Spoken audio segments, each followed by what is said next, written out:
tengan todos ustedes. Bienvenidos a esta sesión ordinaria de la Academia Nacional de Arquitectura, Capítulo Monterrey. Agradecemos la presencia de nuestros expresidentes, de nuestros miembros del Capítulo Monterrey y de todos ustedes que nos acompañan. Les pedimos, por favor, antes de iniciar la sesión, que apaguen sus celulares y permanezcan en sus lugares hasta que termine la misma. Le voy a pedir al arquitecto Ricardo Padilla que haga la relatoría de la sesión anterior. Gracias. El 1 de marzo pasado tuvimos invitado a Roberto García Ortega y como comentarista a Samuel Alatorre Cantú. El título de la charla fue Urbanismo Social en Medellín, Colombia. La presentación que escuchamos está basada en los nuevos avances del urbanismo latinoamericano y se desarrolla a partir del conocimiento de lo que acontece en Colombia, país en vías de salida de una aguda crisis social y de violencia generalizada por la delincuencia organizada. Por otra parte, Roberto García Ortega es también el nuevo director de la recién creada Dirección de Urbanismo Social de la Subsecretaría de Desarrollo Urbano del Gobierno del Estado de Nuevo León y nos viene a presentar lo encontrado ahí. Su participación fue clara, apasionada y exigente. Samuel Alatorre, como comentarista, fue claro respecto al rol del gobierno y las autoridades sobre el control urbano. Nos quedamos con las siguientes ideas principales que citamos a continuación. 1. Existen avances enormes en el urbanismo de Medellín, Colombia, especialmente en la forma de abordarse y en la velocidad en que se han ejecutado. 2. Una fuente de referencia de todo ello es el libro Del miedo a la esperanza, de Sergio Fajardo. Asimismo lo es el video que existe en YouTube de la conferencia que vino a dar al TEC de Monterrey, el propio Fajardo, que es el exalcalde de Medellín. Ahí se plasman casi todos los aspectos de su pensamiento y de su acción. Lo importante, nos comenta Roberto García Ortega, es generar mucha difusión de estos conceptos. Monterrey en lo particular y Nuevo León en lo general necesita enterarse, comprender cómo se han resuelto estos asuntos en Colombia, especialmente por los últimos sucesos que vienen ocurriendo en nuestra localidad. 3. Una de las situaciones especiales que se da en Medellín es el hecho que el urbanismo social es una realidad palpable en las políticas locales. Es más que evidente que muchas de las decisiones y de las obras que se han hecho en los últimos tiempos tienen un perfil neto de acrecentar la calidad y cantidad de espacio público, ya sea como espacios abiertos para el encuentro y la recreación, así como edificios y equipamientos construidos para dotar a la sociedad de servicios de alta calidad. 4. Los planes integrales de urbanismo, PIU, es una de las herramientas más eficaces que ellos han aplicado. Esto quiere decir que en la selección del territorio a desarrollar participan todas las secretarías, talentos y presupuestos de casi todas las dependencias de la administración pública para encontrarse ahí. 5. Los puntos conceptuales más importantes en todos sus abordajes de desarrollo urbano son: el principal, que es el A, la educación como el motor fundamental del desarrollo de la sociedad. B, la inclusión de los más humildes, lo mejor para los más humildes, dice la frase. C, todas las herramientas del desarrollo donde más se necesitan. D, Medellín cambia de piel, como el hecho de que sus habitantes pueden y deben cambiar y renovar su propia ciudad como concepto. La siguiente idea, que es la 6, la fórmula general con la que se abordan todos estos proyectos es disminuir la violencia y convertir toda disminución de ella inmediatamente en oportunidades sociales. Aclaro, no se puede disminuir la violencia sin abrir oportunidades sociales para la población. 7. Para la disminución de la violencia, hay sí un trabajo con la policía, más programas de reinserción económica de los excluidos, más pedagogía social de la convivencia. Resultado final, el enriquecimiento de la cultura ciudadana. Medellín, la más educada, es otro lema que usan allá, que es oportunidades sociales basadas en la educación. 8. Tenemos que empezar a pagar el enorme rezago histórico y social con los que menos tienen, y se tiene que detener el hartazgo de la politiquería partidista que no aporta nada al país, según dice Fajardo. 9. Otra estrategia que no debemos pasar por alto es la seguridad del espacio público, a través de una estrategia de ocupación física del territorio a través de los CAI, C-A-I, que significa Centro de Atención Inmediata, esparcidos por toda la ciudad y con especificaciones de pequeñas fortalezas blindadas, combinado con una única policía nacional. En Colombia no hay policía municipal ni estatal, hay una sola policía nacional, y tienen ellos servicios de carrera y desarrollo para toda su vida. Es una institución de gran prestigio, preparación y exigencia de sus propios miembros. La 10ª idea es la esencia de la ciudad es su espacio público. Repito, la esencia de la ciudad es su espacio público, y la esencia del espacio público es el área, el espacio o el edificio público. Por ese motivo tiene este espacio que estar diseñado con gran calidad, ejecutado con gran calidad, operado con gran calidad y mantenido con gran calidad. Los espacios públicos, como los edificios públicos, representan lo mejor del gobierno de la ciudad. En comentarios y preguntas dirigidos por Samuel Latorre, comentaba él: ya tocamos fondo. Será la pregunta que nos tendríamos que hacer: ¿será necesario tocar fondo para iniciar la recuperación acelerada de nuestra ciudad? Las acciones que no tomamos hoy, mañana serán más caras. Las ideas no son nuevas. En el caso de Colombia, la actitud y el tono en que se dice y actúa es probablemente la gran diferencia. El concepto del urbanismo social es una parte del urbanismo de siempre, hecho con responsabilidad. La duda es de los tomadores de decisiones, que no debiesen ser los gobernantes en turno. Debiese de retomarse el puesto de administradores profesionales y técnicos que dirijan la ciudad, no los puestos públicos casuales. Los foros de participación como herramienta operativa de planeación urbana, donde la gente se identifique con su ciudad y sus vecinos. Actualmente se simula la participación, se juega a participar, pero sin trascendencia en los planes. Y ya como preguntas y para terminar, agrego: tenemos que estar atentos al mundo, así como estar atentos a nuestro talento local, pero siempre dándole nuestro sello, nuestro carácter propio, para ir construyendo nuestras propias historias de éxito en nuestra ciudad. La confianza en nosotros mismos. Otro antiguo mal es la desconectividad horizontal o transversal entre las dependencias oficiales. No existen vínculos horizontales ni institucionales ni de voluntad política entre las dependencias. Los problemas actuales en la ciudad no pueden ser resueltos sin la integralidad que aprendimos en Colombia. Y ya para concluir, un comentario del cronista, su servidor, dice: el miedo es el disolvedor social más letal. El proceso de inclusión en Medellín tiene que ver con la inclusión de todos los estratos sociales. La inclusión llega además abierta al mejor talento técnico, científico y cultural de su ciudad. Incluye a los jóvenes. Se tiene que entender la violencia como el efecto de una serie o de muchas cadenas de causalidades, descuidos históricos e injusticias y de desigualdades muy añejas. La violencia en sí es solamente el reflejo final de una larga cadena. Muchas gracias.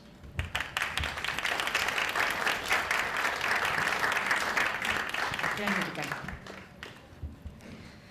En el presente, aproximadamente el 80% de la población mundial vive en las ciudades, y las tendencias demográficas a nivel global indican que las zonas urbanas seguirán aumentando.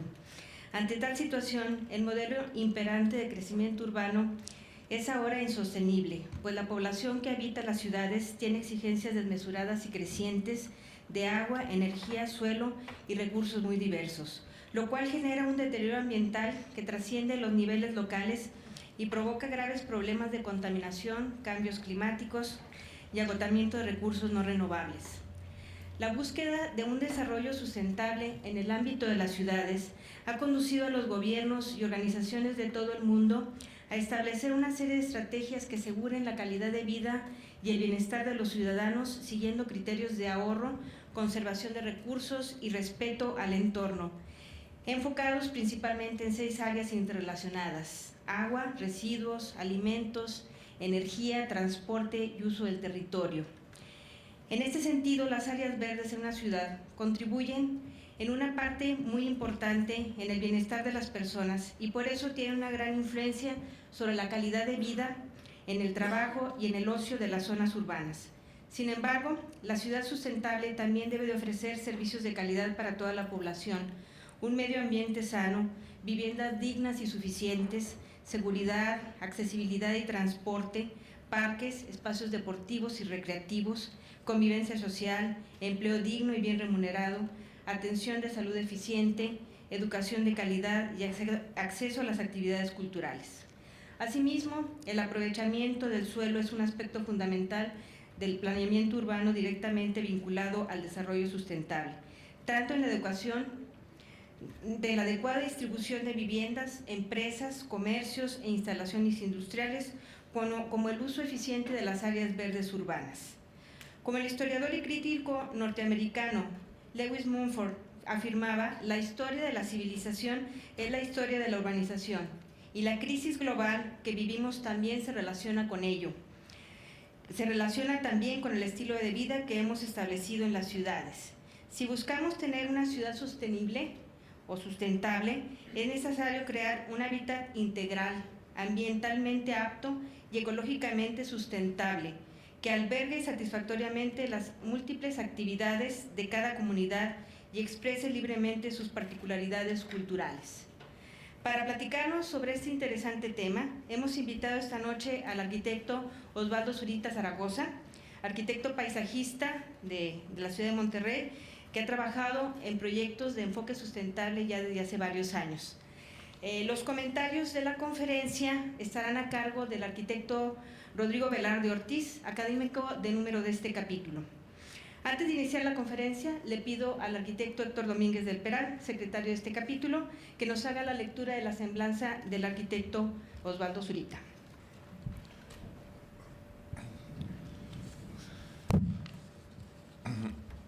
Arquitecto Osvaldo Zurita Zaragoza, originario de la Ciudad de México y residente en Monterrey, Nuevo León desde hace 17 años. Arquitecto paisajista con 10 años de experiencia trabajando en cada proyecto con un enfoque hacia el ahorro de energías y la sustentabilidad.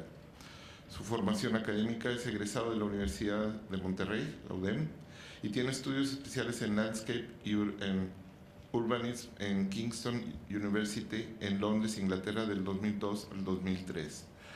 Experiencia profesional. Ha participado en el diseño y la planeación de proyectos tanto urbanos como a escala residencial, comercial e industrial. En 2008 funda la empresa Ecotono Urbano, que es de paisajismo sustentable, la cual concentra una diversidad de iniciativas sustentables. La principal es la bioazotea, los sistemas sustentables de azoteas y muros vivos como medio para mitigar el impacto de las urbanizaciones. Proyectos.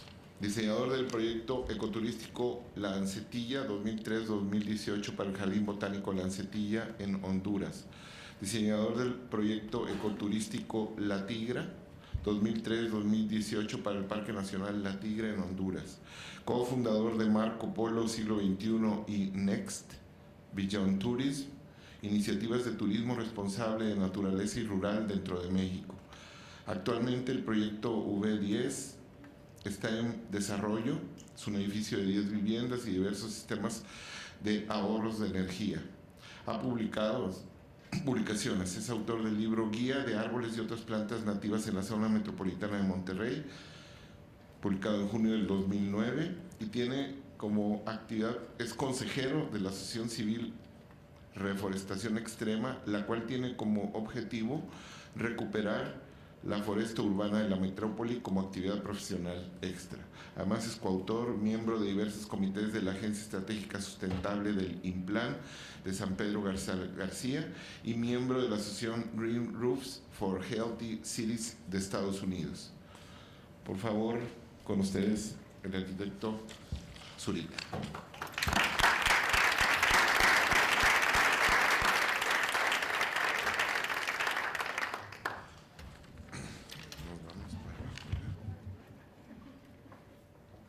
Buenas noches. Muchísimas gracias por la invitación a la academia y bueno, pues a todos ustedes por estar por aquí. Esto se puede quitar, ¿verdad? No sé si podamos poner ahí la...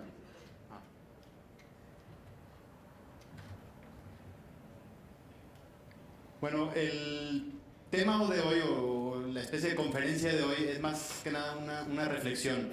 Y es una reflexión que yo hice al prepararla, y es una reflexión que paso a todos, y que al final, junto con Rodrigo, tratar de darle más sustancia para que, si se puede, llegar cada quien a ciertas conclusiones, ¿no?, propias.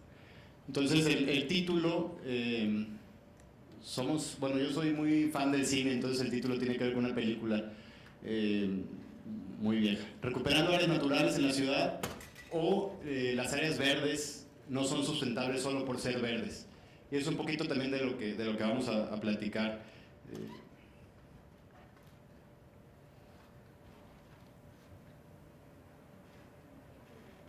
No. ¿Dónde se prende? No. Y bueno, nos vamos a centrar, o se va a centrar la plática en los parques, banquetas y azoteas, los sitios vivos de la ciudad, o que pueden o debieran ser los sitios vivos de la ciudad, y cómo esa transformación a que los parques, porque los parques, pues todos conocemos muchos parques de Monterrey, considerados como área verde, y muchos sabemos que lo menos que tienen es un verdor, y me refiero no nada más al color, sino al verdor de las actividades que se dan ahí, que sea un verdor comunitario. Entonces, es pasar la tarea de convertirlos en ese lugar comunitario y en ese lugar verde, es una tarea de muchos, ¿no? Y este es el índice de la sesión. Vamos a empezar con una introducción, y luego, como es una reflexión y como yo soy muy enredado, pues vamos a hacer más o menos ese camino, pasando por esas escalas en algún momento de la sesión, y terminando con cierta esperanza en alguna conclusión. Como introducción, el impacto de las ciudades, la urbanización de gente y de ideas. No nada más la gente se urbaniza al pasar del campo a la ciudad, sino que también la cultura de esa gente, las ideas de esa gente cambian radicalmente al pasar de vivir en el campo a vivir a la ciudad. Obviamente vemos muchos que ya crecimos en ciudad, pero cómo también eso nos impacta en cómo nos relacionamos con lo que no es ciudad. Y estos son unos números breves como sistema de introducción, muy general, irnos de lo muy general a lo más particular, para entender cuál es esa relación que tenemos, o cuál es ese modo de pensar urbano. Y bueno, son números principalmente. México como país, el 77% de su población es urbana. Esos son números del 2005. Somos el 11º país más contaminante del mundo en términos de emisiones de dióxido de carbono. Somos más contaminantes que Francia, somos más contaminantes que España, que Brasil, que tiene 180 millones de habitantes. Francia y España son más o menos de la mitad de tamaño de México, contaminan un poco menos, pero obviamente per cápita pues tienen un nivel un poco más alto. Pero a nivel país somos ese 11º país. Pero al mismo tiempo somos el 4º o 5º país más biodiverso del mundo. O sea, tenemos cierto honor de estar en el top 5 de los países más importantes en cuanto a la naturaleza, pero al mismo tiempo somos el 11º país más contaminante. Y ya Nuevo León, en un nivel más particular, somos un estado de 4.200.000 habitantes, ya ahorita debe de estar en los 4.300.000 más o menos, o un poco más. Y de esos 4.200.000, si tomáramos los 9 municipios principales del área metropolitana, contendrían el 86% de esa población, es decir, 3.620.000. Pero si agarramos los 16 municipios que en poquitos años van a ser ya parte de esa área metropolitana, como son Ciénega, como es García, Allende no lo puse, pero Santiago creo que sí lo puse, ya estaríamos en 3.772.000, que es el 90% de la población. Es decir, 9 personas de cada 10 de Nuevo León viven en un ambiente ya urbano, aunque sea desgraciadamente en esas colonias a 3 horas en camión de aquí, pero finalmente esa gente ya se siente viviendo en una ciudad, ya no dicen vivo en el campo, vivo en una colonia, Infonavit, y hago el 30% de mi vida dentro de un camión. Pero al mismo tiempo, tenemos 33 municipios totalmente rurales, con grandes tesoros naturales. Y esto lo podemos ver con este ejemplo, 26 municipios de los 51 que hay en Nuevo León, que ese es otro tema, porque un estado que tiene el 90% de su población metida en una ciudad y el resto vacío, ¿por qué tiene 51 municipios, con 51 administraciones, con 51 problemas, cuando hay municipios como Parás con 950 habitantes? En mi primaria, yo hice la primaria en el DF, éramos 3 Parás de alumnos en la primaria, o 2 Higueras. Y hay 13 municipios, bueno, hay 26 municipios con población decreciente. Obviamente estos 3 están completamente en esa posición, que cada año que se haga un censo, esos municipios van a ser de mucho menor población. Y hay 13 municipios con crecimiento poblacional, y de esos 13, 12 están en el área metropolitana. Entonces ese 90% que vemos hoy, si no pasa nada extraordinario, en 10, 15 años a lo mejor es el 95, 96%, y vamos a tener a lo mejor un Parás con 15 habitantes. ¿Quién sabe? O a lo mejor nadie, ¿no? Entonces hay una nueva cultura urbana con un ritmo de consumo en aumento. ¿Por qué nueva? Porque hace 40 años ese 77% de población urbana en México era mucho menor. Entonces, una nueva generación con una nueva cultura urbana está creciendo y tiene un ritmo de consumo muy importante. Y mientras en el campo nos abocamos a una urgente era de conservación. Sabemos todos que estamos en la época del cambio climático, calentamiento global, hay que proteger especies, hay que proteger hábitats. Entonces hay una urgencia de esa conservación. Pero dentro de la reflexión surge la pregunta que si no hace falta una conexión más habitual o más directa entre lo que pasa en el campo y lo que pasa en la ciudad. Sabemos que hay esa conservación, pero siempre sentimos que es esa conservación que sucede en el campo, cuando aquí en la ciudad pues ya estamos salvados de esos problemas. Y a continuación, bueno, algunos ejemplos de los sitios o de sitios simbólicos de la conservación en México. Esto es Cuatro Ciénegas, aquí en Coahuila, un lugar pues en peligro de extinción, ahorita protegido ya por muchas leyes y por muchos organismos. Esta es la reserva de Real Lagartos en Yucatán, con una de las poblaciones de flamencos rosas más importantes de México. Esto es aquí en Nuevo León, en un lugar que se llama Sierra de Ábrego, Sierra de Picachos, donde la población de oso negro en peligro de extinción también es abundante. Estos son los súper simpáticos perritos de la pradera de Galeana, aquí en Nuevo León, también en peligro de extinción. Todos estos animales o hábitats están en peligro de extinción. El perrito estuvo a punto de desaparecer de México o de Nuevo León, que también hay en Chihuahua y en Coahuila. Estuvo a punto de desaparecer hasta que surgió un programa de conservación. Estas son las mariposas monarcas de los bosques de Michoacán y Estado de México, también en peligro de extinción, una especie más simbólica a nivel mundial. Entonces, estos sitios emblemáticos de nuestro país, que son al mismo tiempo reconocidos mundialmente, ahora están amenazados por esta creciente población urbana, que ejerce una presión asfixiante a la naturaleza y demanda de ella satisfacción. Y pongo el título de esta canción de Rolling Stones, porque se trata de eso, ¿no? En la tele, la letra va algo así como, en la tele salen anuncios de que tengo que comprar esa camisa, y pues no me satisface porque esa ya la tengo y quiero otra, y no terminamos, ¿no? Entonces, yo me pregunto si la conservación del medio ambiente es una responsabilidad rural o urbana.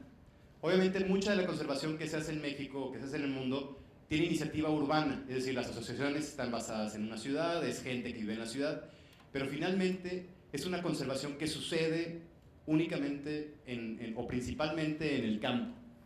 Y entonces, como población urbana, ¿cómo nos podríamos involucrar de manera un poco más directa en esa conservación? Porque tendemos a pensar este tipo de cosas, ¿no? No solo es el campesino inconsciente, o no es el campesino inconsciente que derrumba los bosques para alimentar vacas, para hacerlo un rancho ganadero, porque pues no es el ganadero que se las va a comer él, ¿verdad? O sea, no es el ranchero que quiere vacas pues, para comérselas él y su familia. Hay una demanda urbana, principalmente, por ese consumo, por ese producto. No es el cochino productor de puercos que permite que el excremento de los mismos se integre al agua de los ríos. Y bueno, en este caso sí es él, pero Pero también pasa lo mismo, ¿no? Hay una demanda que hace que sucedan estas cosas. No es solo el ecoloco que trafica con madera de las reservas forestales, porque no son para construir su cabañita. La gente que hace eso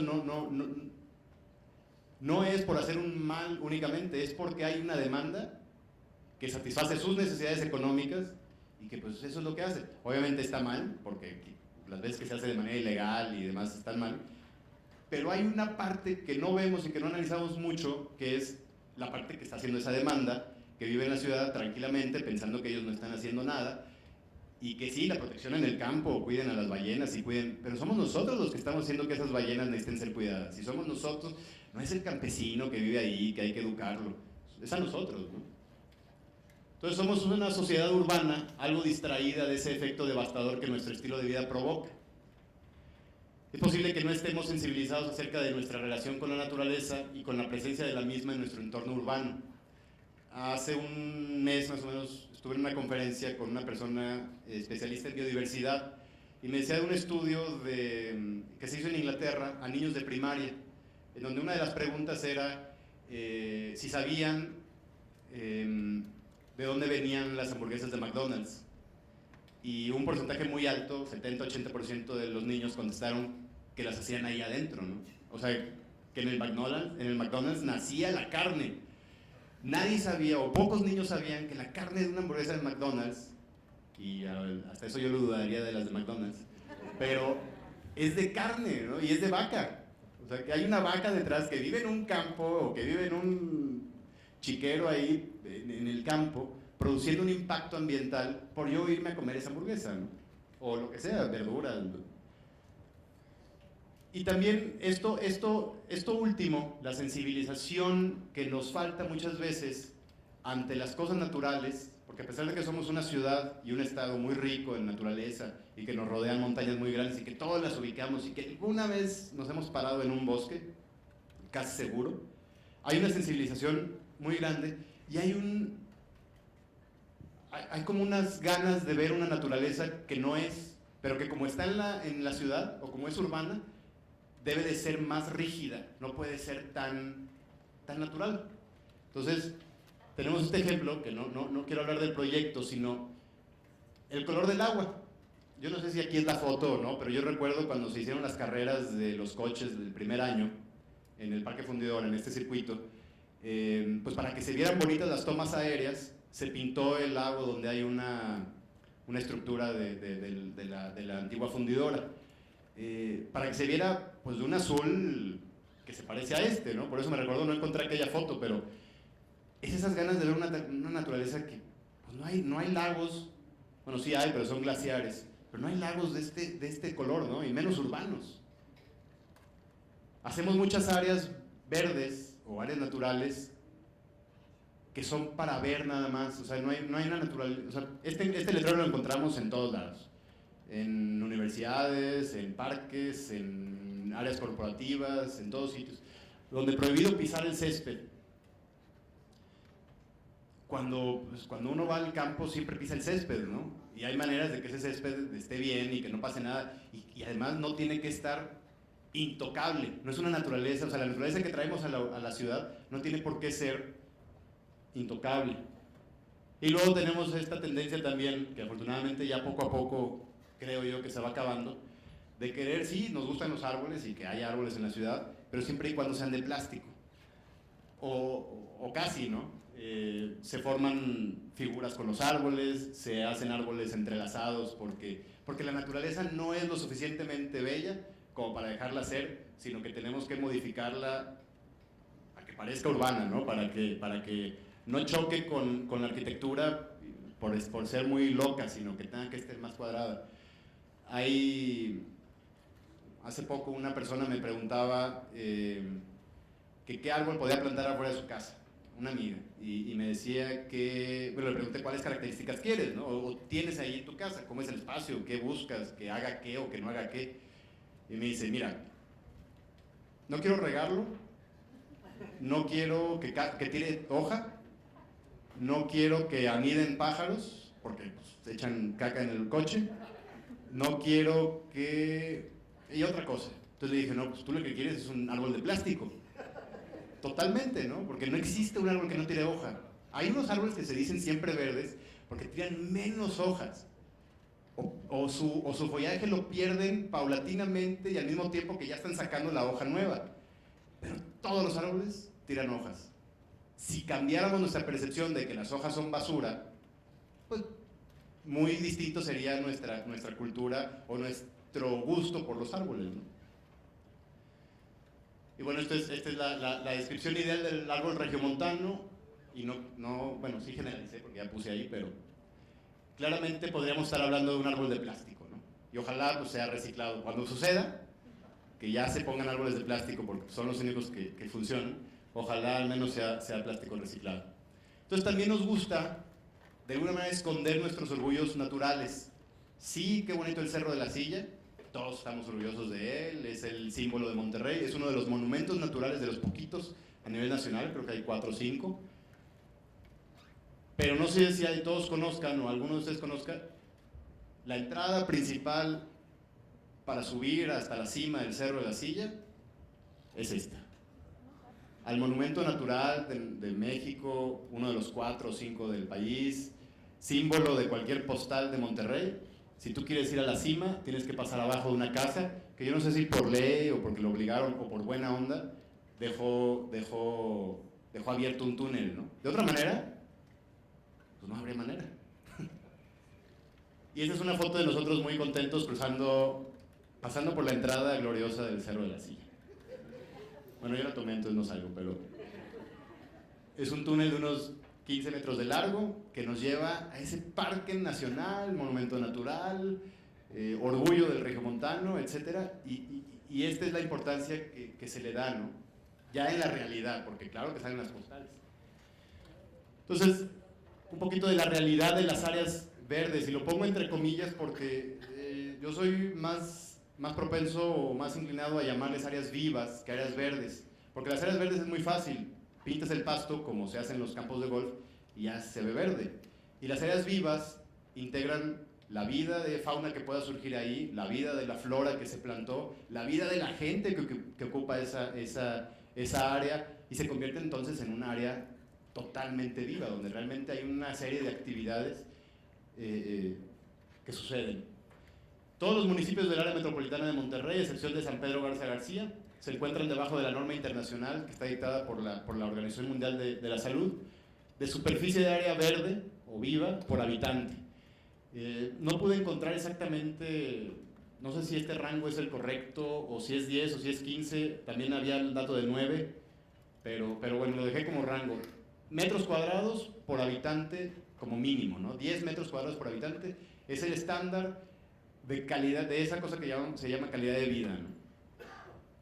Para que nos demos una idea, Monterrey está más o menos al 40%, San Nicolás a un 60% si tomáramos el mínimo de 10, y así nos vamos ya para abajo. Bueno, San Pedro está en 18, Santa Catarina tiene 2.4, Escobedo 2.2, Guadalupe 3.3, y lo interesante de esto es que estos números o esta lista y este orden coincide con el PIB per cápita de cada municipio. El municipio más rico de Nuevo León, bueno, casi de México, es San Pedro, le sigue San Nicolás, antes que Monterrey, luego es Monterrey, y luego ahí se van Guadalupe, bueno, es Guadalupe, y luego ahí se van Escobedo, Santa Catarina y Apodaca. Entonces, la conclusión pues es que entre más pobre, más jodido. O sea, soy un municipio pobre, y no nada más soy pobre porque una cosa es ser pobre, que no tengas el dinero para comprar ciertas cosas o ciertos bienes o lujos o lo que sea, y otra cosa es pues estar jodido, ¿no? O vivir en una miseria. Afortunadamente he podido viajar por algunos lugares muy muy pobres, pero no miserables, y otros muy muy pobres y muy miserables. La gente puede tener 0 pesos en la bolsa y a lo largo de toda su vida y vivir del trueque, pero no tiene por qué ser miserable, no tiene por qué vivir en la inmundicia, no tiene por qué no tener acceso a ciertas cosas básicas. Y así pasa, hay países muy muy pobres, Mali es uno de ellos, que me tocó ir hace 3, 4 años. Mali es como el 20º país más pobre del mundo, pero no es tan miserable como ciertas áreas de India, que India pues es una potencia mundial ahorita. Esta es una gráfica de las... Bueno, hay un déficit actual, tomando en cuenta estos números y estos mínimos, hay un déficit actual de 15 millones de metros cuadrados de áreas vivas en el área metropolitana de Monterrey, y más o menos así se reparten. En Guadalupe se necesitan 380 hectáreas para llegar, que Guadalupe llegue a ese estándar. Monterrey necesita 472, San Nicolás 142, y así se reparten más o menos, ¿no? Para que nos demos una idea, pues en un área metropolitana como esta, que aquí pues claramente se ve la mancha, afortunadamente Google ya le hizo ahí un juego de imágenes para que parezca también, sea clara. Este es el área verde que nos falta, que pues obviamente ya no cabe, ¿verdad?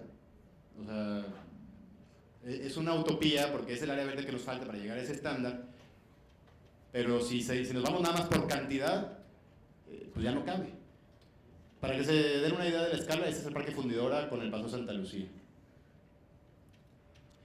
Y por aquí vivimos nosotros, entonces ojalá y nos toque ahí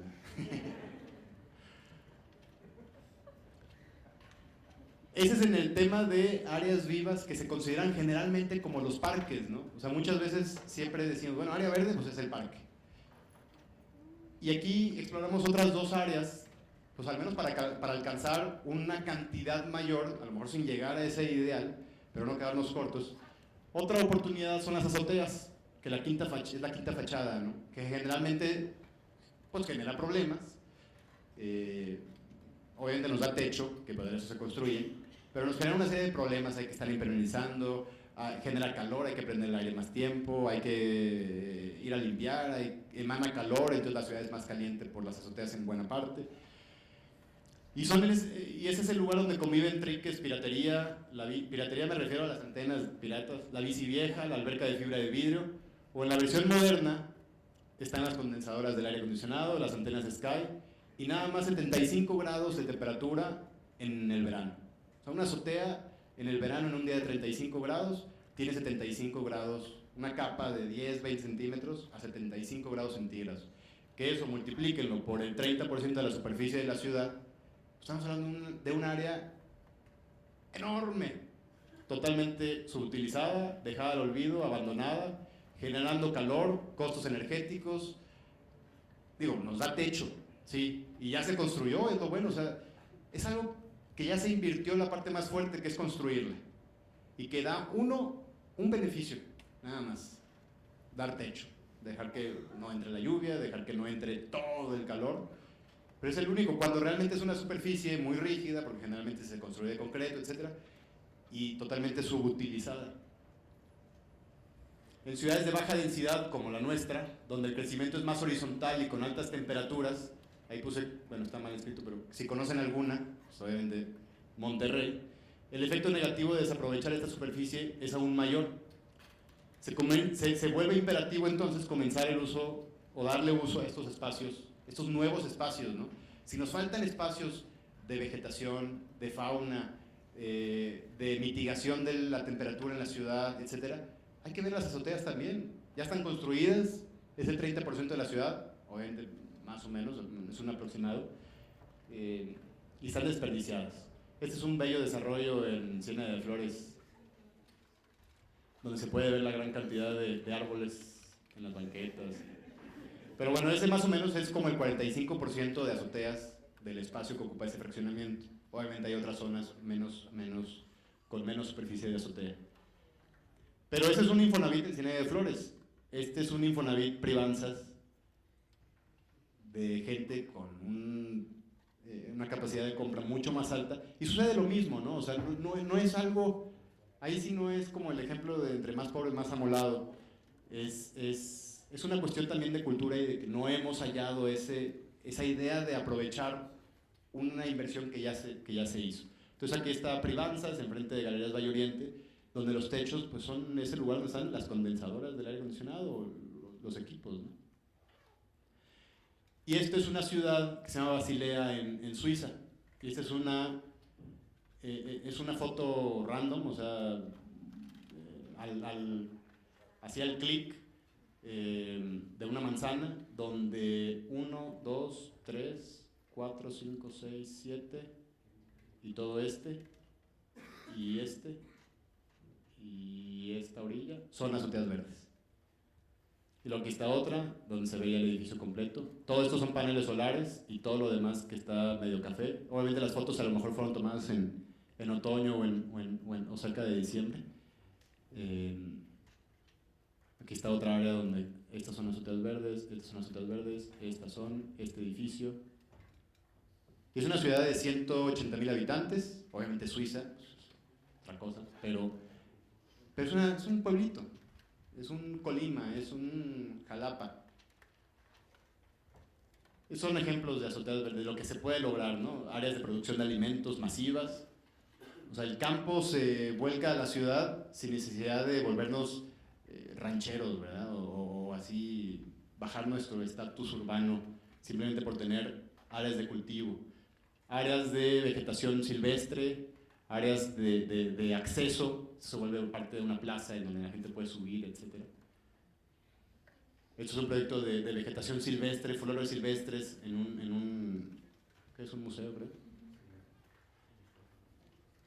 Estas son azoteas verdes aquí en Monterrey, de vegetación completamente silvestre, en donde simplemente se trató de recuperar parte de esa naturaleza que se ha ido desplazando sin necesidad de hacer un espacio que, ay, tengo que ir a cuidar y cortar la flor que no pase al lado B porque esa es del A.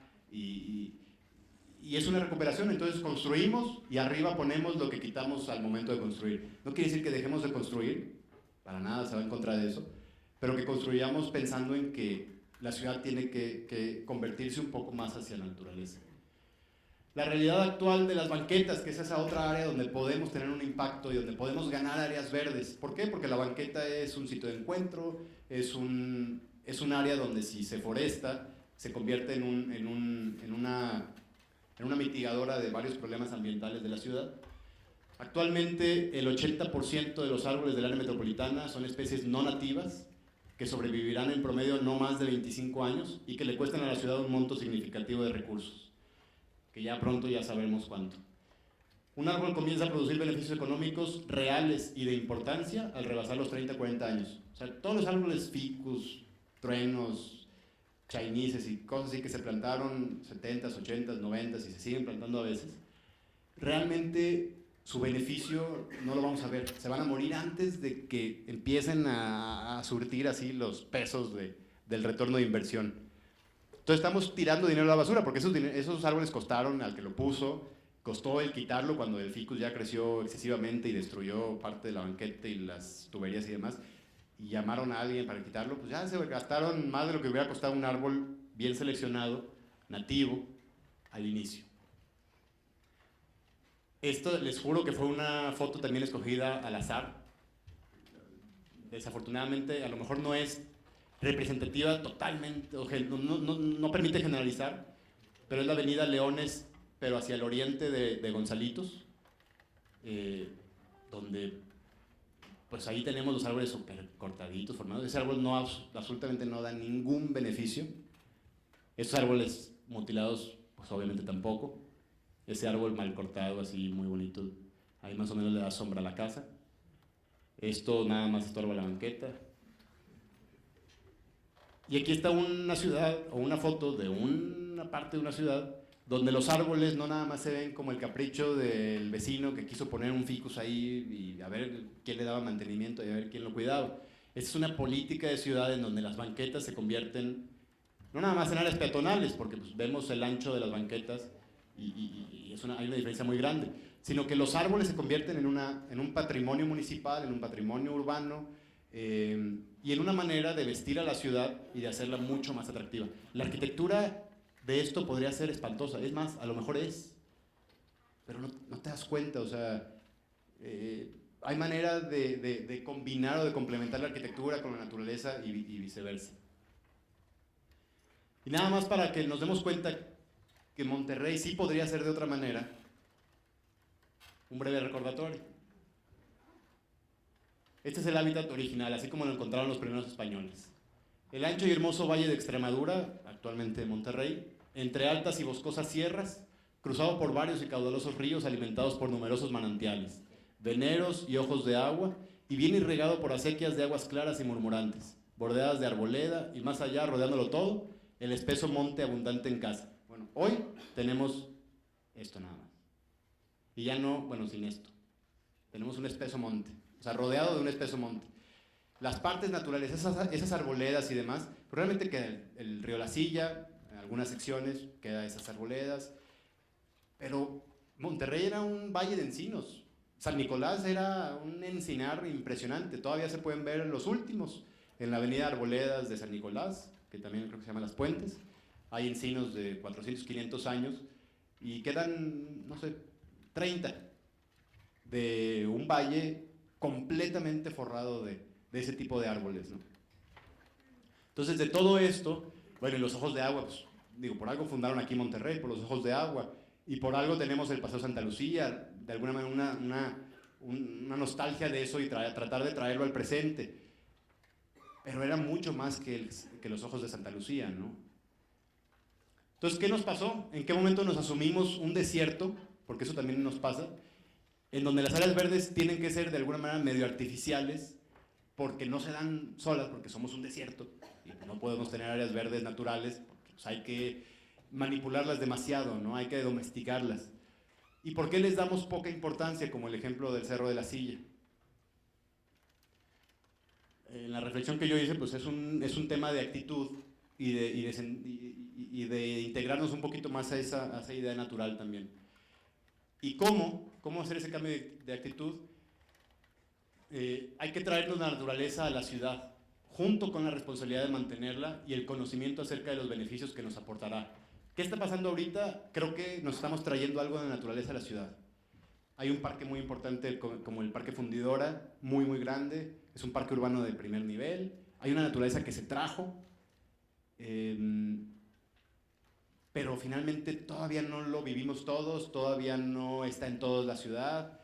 Hay que ir al Parque Fundidora para vivirlo, hay que ir a ciertos ejemplos en la ciudad que son muy buenos y que ahorita a lo mejor hasta nos alcanza el tiempo para decir algunos, pero creo que falta el traer más y luego traer junto con ese acceso nuevo a la vegetación o a la naturaleza, hay que traer una responsabilidad de qué hacer con ella y el conocimiento de cómo cuidarla, ¿no? Hoy las banquetas, por ejemplo, que son posiblemente el área que más árboles guarda en la ciudad, bueno, no sé, la verdad no he sacado los datos, pero es un área importante de la reforestación urbana, es totalmente una tarea de los vecinos. A pesar de que es en área pública, porque las banquetas son áreas públicas, es una tarea que hace Juan Pérez, Juan Hernández, todos, o sea, todos nos salimos a nuestras banquetas y plantamos un árbol. Yo estoy seguro que hay un 1.5% de la gente que conoce cuáles son las características reales de cada árbol, qué beneficios pueden dar, qué árbol plantar según el espacio que tenga, qué espacio darle en las banquetas, pero dejamos completamente la responsabilidad de esa forestación urbana a cada vecino, lo cual está bien, porque es el chiste, que la comunidad se involucre, pero sin conocimiento, pues lo que va a pasar es esto, vamos a reforestar una ciudad con árboles que se acaban en 20, 25 años, y que hay que volverle a invertir, cuando podríamos plantar árboles para despreocuparnos unas 6 generaciones.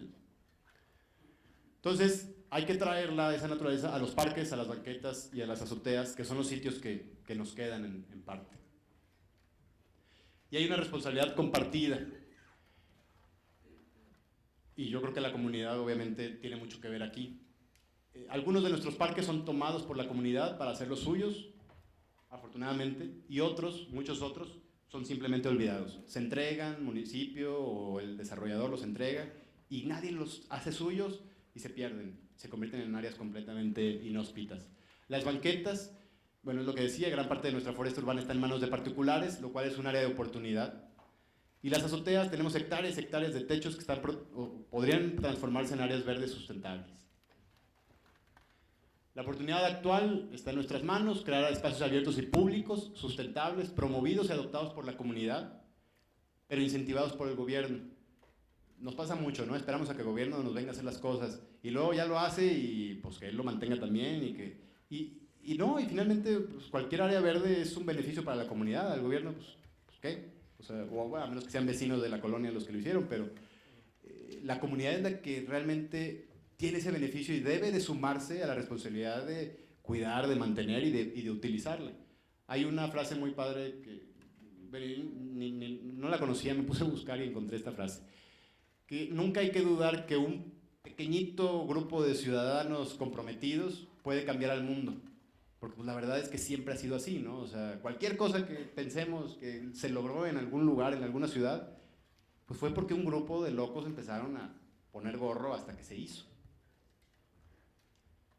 Este es un parque que algunos conocen seguramente, es el Parque Tamayo ahí en Valle Oriente, con una foto modificada, pero es un parque interesante, medio silvestre, no pretende ser una cosa muy estructurada, donde parezcan cosas fuera de lugar, sino parece más bien un área que ahí estaba, bueno, porque ahí estaba realmente, simplemente se reforestó un poco, que es un área de naturaleza que no perturbamos, que no transformamos. Y es un parque muy exitoso en el sentido de que siempre está lleno, y no nada más lleno de gente haciendo una actividad, sino hay ciclistas, hay corredores, hay gente que va con sus niños, hay yogas, hay Boy Scouts, hay cine al aire libre, hay una serie de actividades. O sea, la comunidad ya tomó ese parque, porque la mayoría de las actividades las organiza la comunidad. Ese es otro parque de La Estanzuela, ya es una reserva, está relativamente, de alguna manera, fuera de la ciudad. Ese es otro parque que también tuvo mucho impacto de la comunidad al transformarlo. Se guardaron la mayoría de los árboles, se plantaron otros, únicamente nativos, y la comunidad ya lo tomó y lo mantiene. Obviamente creo que ahí hubo un apoyo del municipio para ponerlo así, pero la labor de mantenerlo lo tomó la colonia, y es un parque pues, muy activo. Este es la Avenida de las Arboledas en San Nicolás. No es muy buena la foto porque la saqué de Google, fui hace 2 semanas y no tomé fotos. Pero bueno, es una avenida, es una especie de calzada del valle, es más bonita que la calzada del valle por los árboles, pero es una especie de Pablo González con fleteros, mezclada con Ruiz Cortines. O sea, es una calle muy fea en el sentido de que los usos de suelo, el aprovechamiento que se le dio a esa área verde es nulo. Pero en cuanto a la belleza natural, esta avenida es mucho más bonita que la calzada del valle. Son árboles de 400, 500 años, hay enacuas, hay encinos, hay palo blancos, etc. Y tiene 40, 45 metros de ancho. Entonces los beneficios, para poner también en números, porque no es una cuestión romántica de la calidad de vida y para que podamos todos salir al parque y jugar con los niños. Obviamente esa parte está. Pero las áreas vivas, parques, banquetas, azoteas vivas, capturan CO2, lo cual sabemos que es necesario en este tema del calentamiento global, es una de las causas principales. Captan partículas suspendidas que evitan que la ciudad esté tan contaminada, que evitan que haya tantas enfermedades respiratorias. Entonces, ¿dónde se ahorra la ciudad o el gobierno o la comunidad? En salud. Entonces, áreas verdes también las podría estar patrocinando el IMSS, si tuviera dinero. Control de erosión de suelos. Los suelos pudieran guardarse, pudieran conservarse si hubiera una reforestación pensada en eso. Captación y absorción de aguas pluviales. Tiramos, así como desaprovechamos todas las azoteas, tiramos toda el agua. Obviamente se va a los ríos y luego de las presas se limpia y se regresa a la ciudad con tecnologías de primer mundo. Pero ¿por qué no hacer algo que sucediera aquí en sitio y que al mismo tiempo se convirtiera en una especie de tema educativo? Porque aquí en Monterrey pasan muchas cosas muy buenas que nadie nos dice que pasan. Por ejemplo, el metro de la ciudad de Monterrey junto con la iluminación pública o el alumbrado público, se logra o se mueven o se prenden las luces con energía hecha de basura, de nuestra basura. Y como somos bien cochinos en cuanto a consumo y hacemos mucha basura, pues hay mucha energía para eso. Ningún metro del mundo se mueve con energía hecha de la basura. Y es algo que nadie... Bueno, yo lo he oído en pláticas aquí y demás, pero no sale en los folletos turísticos de Nuevo León. Yo voy a una ciudad, si me dicen que el metro de París se hizo con material reciclado de botellas, yo voy y me subo al metro de París nada más por eso. O sea, son cosas que te empiezan a mover en un ámbito también turístico. Reducción del efecto de isla de calor urbana, lo que les decía, todas las superficies no permeables y asfálticas, de concreto, etcétera, se convierten en unas planchas de calor. Entonces la ciudad es 2, 3 grados más caliente que su periferia, que es el mismo hábitat, es el mismo clima en cuanto en términos de largo plazo, o sea, de tiempo extendido, Pero vivimos en una ciudad muy caliente porque nuestras superficies generan ese calor. No porque en Monterrey haga más calor que en el Barrial. En Valle Oriente debería de ser la misma temperatura que en el Barrial, y el Barrial siempre está más abajo. Mitigación de las altas temperaturas es otro de los beneficios. Reducción del uso de energéticos para enfriar, o sea, aire acondicionado.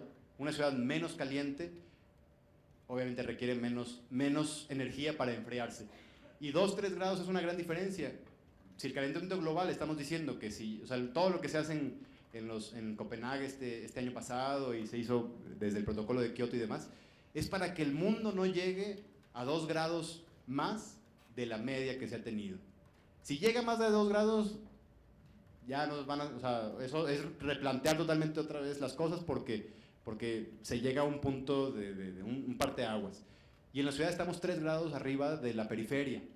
Entonces sí habría una gran diferencia el poder reducir al menos un poco esa temperatura. Hay una reducción de ruido ambiental, que en la ciudad es muy importante. Hay una salud del ecosistema para el cobijo de la fauna. Nos asusta tener fauna en la ciudad. Nos gusta mucho ir a lugares, pueblitos y ciudades donde, ay, mira, se meten las ardillas. Y ahí nos encanta. Pero aquí vemos un tlacuache y crucificado. Cuando el tlacuache, pues claro, le dejan el bote abierto de basura y es un animal que busca, o sea, come de todo. Afortunadamente, por eso también sobrevive, porque come cualquier cosa. Pero el tlacuache es el único marsupial en México, es decir, es el único animal en México, la única especie que tiene una bolsa así estilo canguro. Es nuestro canguro. Y aquí es una rata, o sea, se percibe como una rata. Aparte limpia insectos de los jardines, es una especie de equilibrio en el ecosistema. Obviamente porque le dejamos la basura abierta y demás, luego agarran plagas, que es lo que luego la gente hace, o por lo que la gente hace o dice que los mata. La imagen urbana, como veíamos en la foto de la calle, obviamente la imagen urbana cambiaría si nuestras áreas verdes estuvieran mucho mejor invertidas. Hay un turismo urbano de naturaleza como oportunidad. La gente viaja a Japón desde donde sea, en primavera, o sea, ahorita, para ir a tomarle 50 fotos a unos cerezos floreando. Y se gastan millones de dólares, obviamente entre todos, para ir a fotografiar eso. Y esas oportunidades aquí, tenemos árboles en nuestra flora que podrían hacer un efecto muy similar, pero tampoco aprovechamos eso. La naturaleza no le damos ese valor que pudiera llegar a tener. Obviamente da un confort urbano, es un promotor del encuentro comunitario, es una inversión pública y privada a largo plazo y finalmente es una identidad cultural natural regional. Si yo me siento orgulloso de mis árboles, de mis áreas vivas, de lo que hago en ellas, se convierte en un patrimonio que estoy dispuesto a luchar para que se preserve, ¿no?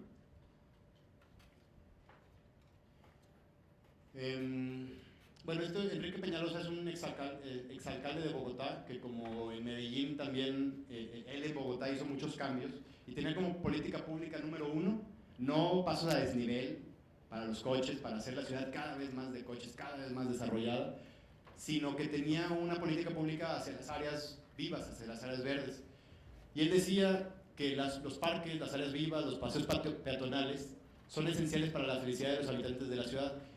Y él está en un problema porque cuando decía esto, y ahora que lo digo yo, pues es totalmente subjetivo, ¿no? No se puede medir. Aunque en Bután, por ejemplo, un país en Asia, ellos marcan su nivel de desarrollo como país más que con Producto Interno Bruto, como todos los demás, lo marcan con la felicidad interna bruta. Ellos ya hicieron todo un esquema para medirlo. Entonces, ellos, si son felices, están primer mundo. Si están tristes o deprimidos, les va mal. Aunque sean ricos, ellos estarían concebidos, o sea, considerándose ellos como un país amolado. Uno de los pocos espacios donde la gente se encuentra como iguales. Esto decía también Enrique Peñalosa. En otros ambientes, el CEO o el director de una empresa puede encontrarse con la persona de limpieza, pero siempre va a ser desde una perspectiva de poder. Te lo puedes encontrar en el pasillo de la empresa, pero pues él es el de limpieza y tú eres el CEO caminando por ahí. O te lo puedes encontrar en un restaurante, él de mesero y tú consumiendo una cuenta de 3,000 pesos. Pero en los parques, en las plazas, en las banquetas, te lo puedes encontrar. No sabes si es un director de empresa o es un mesero. O sea, ese es el lugar donde te bajas o te subes a un nivel ya más equilibrado. Y como última parte de la plática, quiero poner un ejemplo, el caso británico. A mí me llama mucho la atención lo que se hace en Inglaterra, que no es un país muy contaminante, de hecho es más contaminante que México, pero tiene muchísimas políticas muy interesantes. Y una está en sus áreas vivas, en cómo llama a la comunidad a ser parte protagonista de esas áreas. Y pasa en los parques, ¿no? Muchos parques de Inglaterra son una herencia de más de 200 años, o sea, son herencias ya de reyes y se quedaron así, eran las reservas donde iban a cazar los reyes y pues fue creciendo la ciudad, estaban amuralladas y se guardaron, entonces ahora están dentro de la ciudad y son áreas muchísimas actividades productivas, de entretenimiento, de familia, artísticas, que no pudiera hacer en otro lado y casi siempre pues gratis, ¿no? Además. Este es el Richmond Park en Londres. Es una especie, imagínense, bueno, pues está en un área así media nice, una especie de San Pedro, mucho más grande obviamente porque está en Londres, rodeado completamente por urbanización y son 1000 hectáreas. En el área metropolitana de Monterrey, ese déficit que traíamos, que se veía en una mancha en el área metropolitana, son 1500 hectáreas. Entonces nada más este parque tiene 1000. Es un área extensísima, son bosques de 300, 400 años. Se mantuvo y están los venados que iba a cazar, bueno, no son los mismos, pero son los venados que iba a cazar el rey. Y ahí está, y está absorbida completamente por la ciudad. Y es un área que no requiere, o sea, que no se intervino de la manera rígida que marcaba lo urbano. Ya quedó dentro de la ciudad, bueno, entonces empieza a hacer cosas, o sea, métele albañilería, métele jardineras así, de blog, es un área, es sentirte en el campo cuando cruzas la puerta y está pasando el metro y está el centro comercial y está el cine y demás. Este es otro parque también dentro de Londres que se llama el Hampstead Heath, que son 320 hectáreas nada más, y es bien interesante porque esta foto no dice mucho porque está vacío, pero hay unas fotos muy interesantes donde se vuelve un espacio escultórico. Pero escultórico también que cambia, ¿no? Esta escultura, bueno, esta no sé si sea fija o no, pero hay varios ejemplos donde hay unas que 1 mes, 2 meses se cambian, la gente las puede tocar. Aquí ponemos una escultura y no la toques, 3 metros afuera. Vela, y vela de bien lejos, porque las que se pusieron en el paseo del acero y el concreto, están ahí en Morones, donde pues, de modo que yo me pare en Morones a echarle un ojo. Y bueno, sí, puedo bajar ahí el estacionamiento y demás, pero nadie me dice dónde bajar, ni... Generalmente se ven desde Constitución las de Morones y desde Morones las de Constitución. Y aquí hay una idea muy clara de que las cosas son para sentirse. O sea, la vista no es el único sentido que tenemos. Entonces, tienes que tocar, tienes que ir y meterte. Estos parques, muchos de ellos tienen arroyos naturales que muchas veces sí los intervienen de manera que siempre tengan agua, para que siempre haya la oportunidad de ir y meterte. También hay una cultura mucho más amplia del cuidado de estas áreas, ¿no? Aquí el río La Silla, pues en verano pues es un cochinero, o sea, la gente va y hasta parece que no ve, a lo mejor hay una ceguera, una especie de ensayo de la ceguera, de que no ves el pañal que está al lado tuyo y no te importa estar al lado de él. Y aquí pues la verdad es que sí son temas más limpios. Pero en México hay ejemplos de parques o de ciudades muy limpias. Hoy platicábamos de Querétaro, y Querétaro es un ejemplo, fue el primero tal vez de México donde hubo política de limpieza y la plaza y todo limpio, y ahorita vas a Querétaro y a muchas ciudades ya de México afortunadamente, y están limpísimas. Y no es que esté, bueno, al menos no lo ves, no es que esté un policía ahí regañando. Como que hubo una concientización, una campaña, y a lo mejor sí hubo un policía regañando al principio, y ahorita ya la gente dice, oye, pues qué güey, pues si está padrísimo, está limpísimo, ¿para qué voy y lo ensucio si eso es como se ve bien?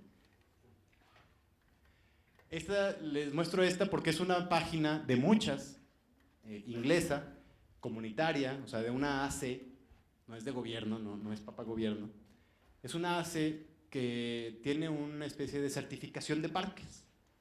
Entonces tú le llamas y dices, oye, tengo un parque aquí afuera de mi colonia, quiero certificarlo. Ah, bueno, pues vamos a verlo.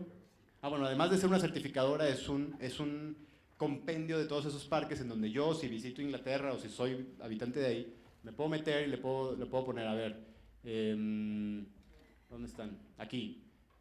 Busca en toda Inglaterra parques certificados. Ya le pongo, vivo por aquí, quiero un parque que tenga, de hecho aquí está, quiero un parque que tenga andadores naturales, pero que también tenga vida salvaje, obviamente que tenga baños, por si se ofrecen, que tenga un centro de visitantes para que me expliquen, que tenga, etcétera. Ya le das palomita a varios, entonces ya te dice en tu región qué parques cumplen con esas características. Entonces, es una cosa ligada y no es un esfuerzo de un cuate haciendo un parque como aquí. Los ejemplos que enseñamos, pues finalmente son ejemplos muy valiosos, pero muy desligados. O sea, no hay algo que me dé la información que los empiece a juntar. Bueno, y estos chavos certifican estos parques en base a unos criterios muy interesantes que ahorita vamos a ver. Ese es otro parque que se llama el el Parque Tivoli en Ljubljana, en Eslovenia, que también es el parque está dentro de la ciudad, pero es más grande que la ciudad. Es decir, sus hectáreas son más que todo el anillo de ciudad que lo rodea. Y obviamente tiene su área de infraestructura en cuanto a museos y demás, y mucha área completamente natural, que obviamente lleva su mantenimiento, ¿no? No quiere decir que haya áreas verdes que no se mantengan, pero no es un área rígida, es un área que me permite a mí volverme a sensibilizar con la naturaleza y el saber cómo funciona, y a ver si ese animal está cruzando por aquí, o si este andador es de grava, porque es de grava y no de concreto. Ah, bueno, porque el agua se permea y entonces estos árboles siguen siendo sanos porque aquí se permea el agua, y es una especie de paseo educativo, ¿no? Y esos son los 8 criterios que ellos toman para certificar un parque, que sería súper interesante que al irlos leyendo vayamos pensando, cada quien vive en áreas distintas de la ciudad, cada quien vaya pensando en los parques que visita o que conoce, si hay alguno que cumpla con esta. Yo creo que varios se van a eliminar en esta primera. Que sea un lugar accesible, o sea, accesible se refieren a que invite a visitarlo, ¿sí? Hay parques que sí me invitan a ir, y hay parques que simplemente no quieres pararte. Es un pedregal, hay unos árboles plantados ahí por alguien que luego la misma comunidad fue y los tiró. Son parques muertos, ¿no? O sea, ahí están como área verde y cuentan en esas áreas verdes que tenemos. O sea, si no contáramos esos, pues peor estaríamos. Pero que invite a visitarlo, que la primera impresión sea positiva, que el acceso sea seguro, que haya señalización clara adentro y afuera del parque, y que obviamente sea incluyente a todos los miembros de la comunidad. Aquí eliminas a todos los fraccionamientos con barda. Todos los fraccionamientos con barda, que son muchísimos, están eliminados en una estandarización de buena calidad o de calidad de parques. ¿Por qué? Porque nada más pueden entrar los de la colonia. Y un parque no sirve de nada si le da servicio a 100 casas o 50 casas. ¿Por qué? Porque a lo mejor yo voy pasando por ahí y yo me quiero parar en ese parque porque acabo de salir del cine y tengo ganas de tomarme un licuado en el parque afuera del cine donde fui. Ah, pues ese parque es de una colonia privada y está bardeado y me piden conocer a alguien de ahí para entrar. El segundo es que sea saludable y seguro, que haya equipo e instalaciones seguras. Aquí eliminamos muchísimos con juegos oxidados, eliminamos muchos con rampas para silla de ruedas de 30% de pendiente, que sea un lugar seguro para usar o cruzar, que los excrementos de mascotas estén en sitios designados. Pues creo que ahí casi el parque de Tamayo sería el único que tiene ahí un poquito de cultura de ve y tira aquí, tira allá. A lo mejor el parque Fundidora también. Políticas de seguridad y salubridad, servicios de sanitarios, agua potable, primeros auxilios, teléfonos públicos, equipo de emergencia. Primeros auxilios, pues ya valió gorro. 3. Limpio y bien mantenido. Estrategias para el manejo de la basura y otros residuos. O sea, no nada más botes de basura, sino toda una estrategia de, a ver, ok, no voy a separar, está bien, un bote de basura normal para toda la basura. ¿Qué va a pasar con ella? La voy a tomar, la voy a separar yo, se la va a llevar el camión, ¿qué voy a hacer con ella? Voy a hacer un sistema de reciclaje dentro del parque para tomar beneficios también de eso. Mantenimiento de edificios y de otras instalaciones que estén dentro del parque. Una política de vigilancia y aplicación de la ley en caso de daños, vandalismos y falta de mantenimiento. En Inglaterra son muy dados, y a lo mejor, a mí no me gusta eso, pero a lo mejor les funciona. Son muy dados a poner cámaras en todos lados, ¿no? Londres creo que es la ciudad en el mundo con más cámaras per cápita de vigilancia. Y eso es como un Big Brother que pues muy padre, pero ¿y quién te asegura que el que te está vigilando es éticamente indicado para ser el que te vigile? Entonces se convierte en un tema también ahí difícil, pero vaya, al parecer les funciona. Otro, que sea sustentable, que haya una política ambiental particular o estrategia ambiental. Minimizar y justificar el uso de pesticidas. Aquí, pues eliminados todos otra vez. Eliminar el uso de pesticidas. ¿Qué quiere decir? Pues es que si yo tengo un parque así, donde crece el pasto nativo, donde crecen los helechos nativos, donde crecen los árboles nativos, pues de alguna manera aseguro un poco que no necesite yo estar quitando plagas que atacan vegetación que no es de la región. Reciclaje del material vegetal de residuo, demostrar altos estándares de horticultura y arbolicultura. Este es un tema. De nada sirve que Madero en sus épocas nos haya prometido que iba a plantar, ¿qué? 1 millón de árboles, o 10,000 árboles. Pues él se refería a unos esquejes de árbol que iban a morirse a los 2 meses de haberse plantado. Entonces, hay estándares de horticultura y arboricultura en donde los árboles urbanos deben ser de cierto tamaño, plantados de cierta manera, con ciertas protecciones, con cierto programa de mantenimiento ya asegurado, etc. Bueno, dentro de estos estándares incluye la vegetación nativa como única opción. Tener medidas de conservación ambiental, de energía, reducción de contaminantes y reciclaje o absorción de agua. Interesantísimo. O sea, reciclaje de agua en el sitio, en el mismo parque. 5. Conservación y patrimonio. La conservación de elementos naturales, fauna y flora. La conservación de paisajes, de hitos arquitectónicos y estructurales. Aquí cualquier parque, pasa mucho, ¿no? Que los parques en donde hay una vegetación nativa, ¿sí? De lo que existía, el matorral submontano, como debe suceder en casi todos los parques de las nuevas áreas urbanas en el norte de Monterrey, pues lo que se hace es, hasta el mismo parque lo limpian de alguna manera, esa idea de limpiar, donde tiro toda esa vegetación de poca calidad y luego para plantar unos árboles, cuando ahí está ya la vegetación. Es una cuestión de saber aprovecharla, de abrir espacios para la comunidad, pero sin necesidad de limpiar completamente la vegetación que existía. ¿Por qué? Porque estoy desplazando a la fauna, perdón. Una vez que la fauna que vive ahí, le quito toda la vegetación y luego le pongo 2, 3 árboles de otra zona climática o geográfica de ese terreno, pues toda la fauna que existía ahí ya no haya cobijo, ¿no? Sí, faltan 2 puntos nada más. El involucramiento comunitario, ese yo creo que es uno de los más importantes. La administración del parque debe buscar constantemente que haya involucre la comunidad y que ésta represente a la mayoría de los distintos grupos de usuarios. O sea, que esa comunidad sea incluyente. Se debe demostrar que hay calendario con eventos, evidencia de personas atendidas, resultado de dichos eventos. Cada parque debe tener su programa de mercadotecnia, en donde obviamente se publicite, se difunda lo que hacen, de todas las actividades que tienen. Y el manejo administrativo, debe haber un plan administrativo, demostrar un plan financiero viable. O sea, si voy a hacer un parque, tengo que demostrar que ese parque va a dejar lana, o sea, de alguna manera va a subsistir, o si no dejar lana, con las actividades que ofrezca, hacer una sustentabilidad en donde a lo mejor es un tema social, no genera utilidades, pero es autofinanciable, ¿no?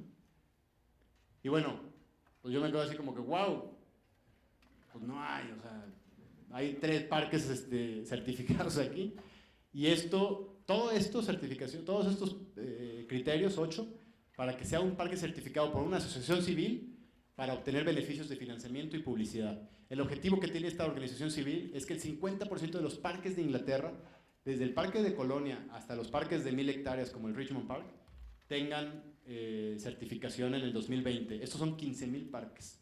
O sea, una base de datos en donde yo me puedo meter a una página y le diga, yo quiero ir a tal lado, qué parque es así lo máximo en actividades culturales.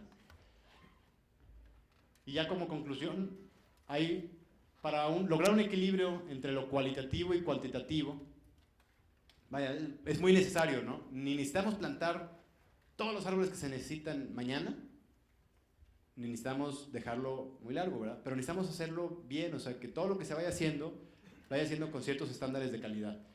De otra manera, los 459,000 árboles maduros y los miles de metros cuadrados de área viva que hacen falta en Monterrey, esos son datos reales, para llegar a los estándares de la OMS, se podrían plantar jóvenes y vistosos, pero nunca llegarían a ser maduros y sustentables. Y las múltiples áreas comunitarias que demanda la ciudad quedarían pendientes para la siguiente generación otra vez. En Inglaterra, como en otros países, la comunidad tiene un papel muy importante en el éxito de sus parques, jugando el papel de beneficiario, de promotor y de alguna manera de certificador de que las cosas están jalando. O sea, toman sus parques porque finalmente pues, es el área pública, gratis, accesible a todos, no es el centro comercial que nada más los que les alcanza para el centro comercial, o no es el cine, o no, es un área muy, muy comunitaria, ¿no? Entonces, yo creo que el valor de la comunidad va mucho más allá de lo que muchas veces pensamos en la conservación de la naturaleza en las ciudades. Y pues este es todo. Muchas gracias.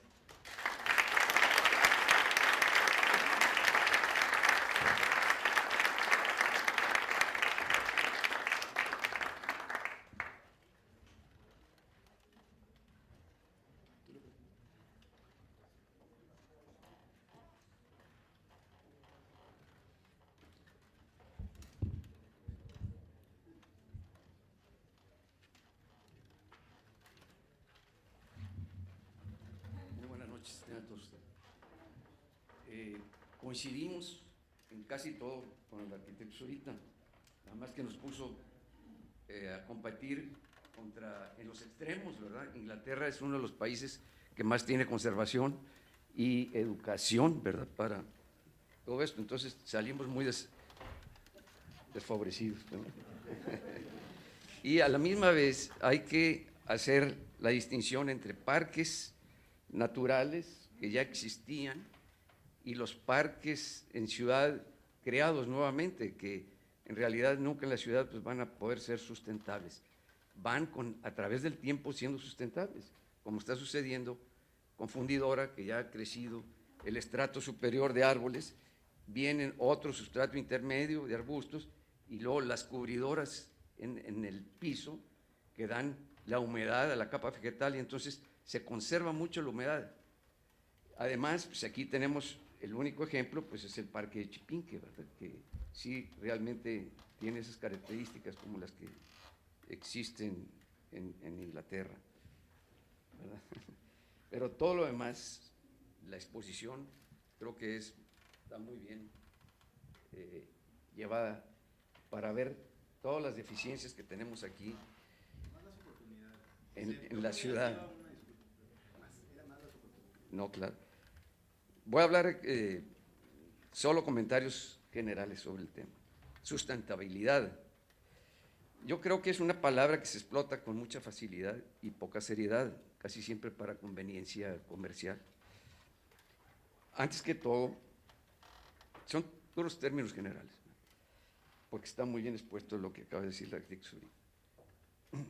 Antes que todo, esta palabra, en el sentido de desarrollo, han querido confundirla con la palabra sostenibilidad. El desarrollo sostenible es un término de economía, no de conservación del medio. Se refiere a un desarrollo continuo y sostenido. La palabra sustentable, en cambio, se refiere correctamente a un desarrollo sustentado en algo, soportado en las leyes del medio ambiente, que respetan la vida biológica de calidad y que no rompe el ciclo evolutivo de la propia naturaleza, sin menoscabo de perder la biomasa como reserva para las generaciones futuras. Es como el Parque de Chipinque, ¿verdad? Que no debemos de tratar de que se pierda esa biomasa porque es energía para las generaciones futuras. Bueno, todos los demás parques en la ciudad, pues estamos tratando de hacer parques, pero son artificiales. Siempre tienen que estar ayudados con un sistema de riego, ¿no? Pues nunca van a ser autosustentables, ¿no? Puede que lleguen. La sustentabilidad no se refiere solo al desarrollo físico de la humanidad, sino a la mental, no a lo físico, sino a lo mental, a la creatividad, a lo social, al desarrollo de las costumbres de la familia, la economía, la producción, la religión, la cultura, abarca todo. Toda actividad influye en el deterioro o conservación del medio, nuestro entorno espacial y nuestro hábitat, que es la tierra, que es nuestra casa. Por eso la ciencia de la ecología estudia el todo de la actividad humana. La definición más concreta de ecología que yo pueda dar es, primero, es la ciencia que estudia los organismos y comunidades de organismos vivos en su casa, en su medio. Y segundo, las relaciones que hay entre estas comunidades de individuos, incluyendo al hombre. O sea, las ciudades son un ejemplo muy vivo de esta interacción de colonias o barrios con diferentes calidades de vida biológica. Es curioso observar que las dos palabras, economía y ecología, tienen la misma raíz, oikos, que significa casa. Se puede pensar que la economía se ocupa de la administración financiera de la casa, mientras la ecología se ocupa de la administración de los recursos ambientales y naturales de ella. Puede uno imaginarse a la energía, o sea, la biomasa, esa que estoy hablando, como el dinero de la ecología, pero no son lo mismo, porque energía y dinero corren en direcciones opuestas. Un lado extremo lo mueve la avaricia del desarrollismo y por el otro el conservacionismo de la naturaleza.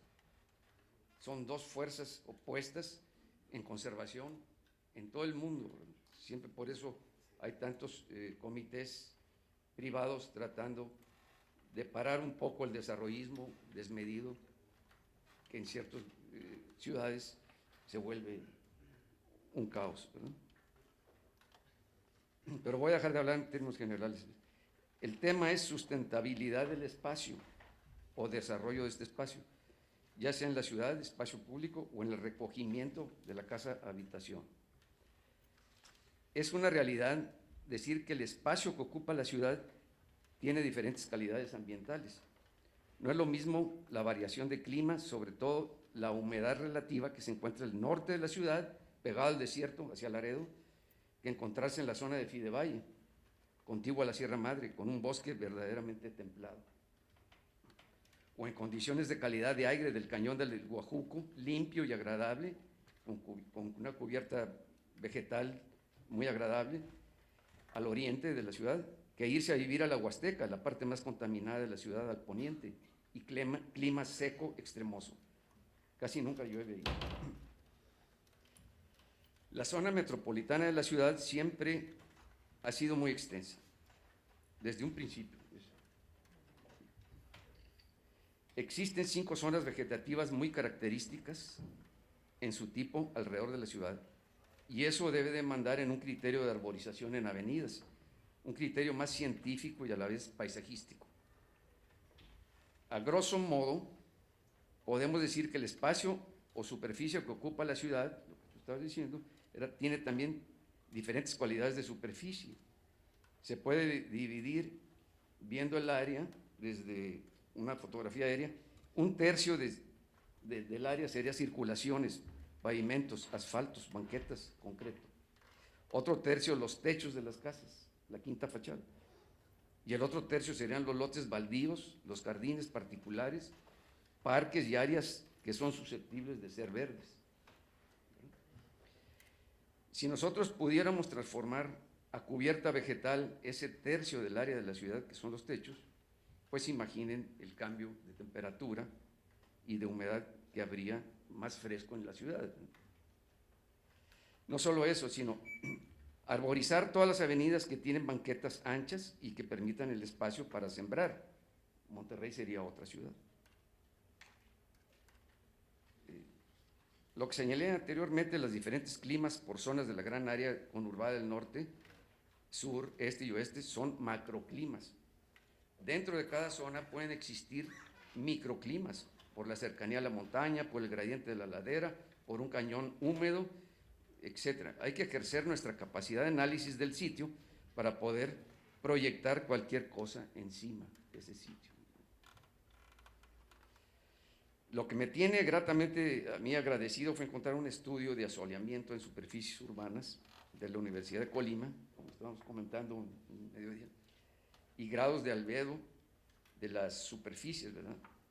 En realidad, estos, nada más quiero hacer rápidamente, se llama el estudio Comportamiento térmico en espacios abiertos en una ciudad con clima cálido subhúmedo. Esto es la ciudad de Colima, que es casi muy parecido al clima que existe aquí en la ciudad de Monterrey. Y este estudio lo hicieron dos arquitectas, una tiene maestría y otra es doctorado, de la Universidad de Colima. Salió una revista de aquí, que está Desarrollo Urbano, estaba promoviendo, ¿verdad? Ojalá que siguieran haciendo esa revista que era bimensual. ¿Eh? Sí, Rizoma. Pero está muy bien hecho, ¿no? O sea, unas partecitas nada más del estudio. Las ciudades constituyen un medio de tipo rocoso con óptimas propiedades de conducción calorífica. Los edificios aumentan la reflexión y la absorción de la radiación. Por esta situación, las urbes se transforman en acumuladores de calor, aunado a la generación de calor por la actividad socioeconómica, por el tráfico de automóviles. Por ello, los espacios verdes son la única fuente permanente de humidificación atmosférica, debido al fenómeno de evapotranspiración fotosintética, para que los árboles hagan realmente su labor, ¿verdad? Por lo tanto, una ciudad con un sencillo entramado urbano ortogonal, como en este caso, que era la ciudad de Colima, genera un extenso repertorio de microclimas, debido a las diferencias en el ángulo de incidencia solar y la acción del viento. Aquí sacaron, es un estudio tan meticuloso que la ciudad de Colima en el mero centro está girado 45 grados hacia el norte. Entonces, todas las fachadas tienen a ciertos ratos asoleamiento. Y es muy preciso, da una cierta... Acá hicieron 3 mediciones, una en la mañana, en mediodía y en la tarde. Pero lo llevaron a cabo con aparatos muy sofisticados, ¿verdad? Sensores de temperatura ambiente y termómetro de infrarrojo. Y llegan a un solo ejemplo aquí. En las banquetas, las diferencias más marcadas es en el mediodía, pues la diferencia es de 19 grados. 19 grados de diferencia. En cambio, al atardecer es de 6 grados. En cuanto a las temperaturas de las superficies de las calles, estamos hablando de temperaturas como Monterrey, aquí estaban en 33 grados y 27 en la tarde, que es más o menos lo mismo que tenemos aquí. Las temperaturas de las superficies de las calles presentan en todas las orientaciones los gradientes máximos, 50.7 grados centígrados, 50 grados centígrados, estando en 30, se van hasta 50. Orientación sur-oeste, al mediodía, y 37 grados centígrados, sí, fue el mínimo del mismo horario, pero con orientación noreste. O sea, hay muchos cambios, hay mucho microclima, entonces hay que estar muy pendientes de eso para poder proyectar edificios, proyectar parques, proyectar lo que fuera, ¿verdad? Para mí, este estudio debería ser de consulta, tenerlo todos los arquitectos, así como también el libro que el arquitecto Zurita hace poco lo sacó a la luz y que es toda la flora que existe en el estado de Nuevo León, que es un gran trabajo, ¿no?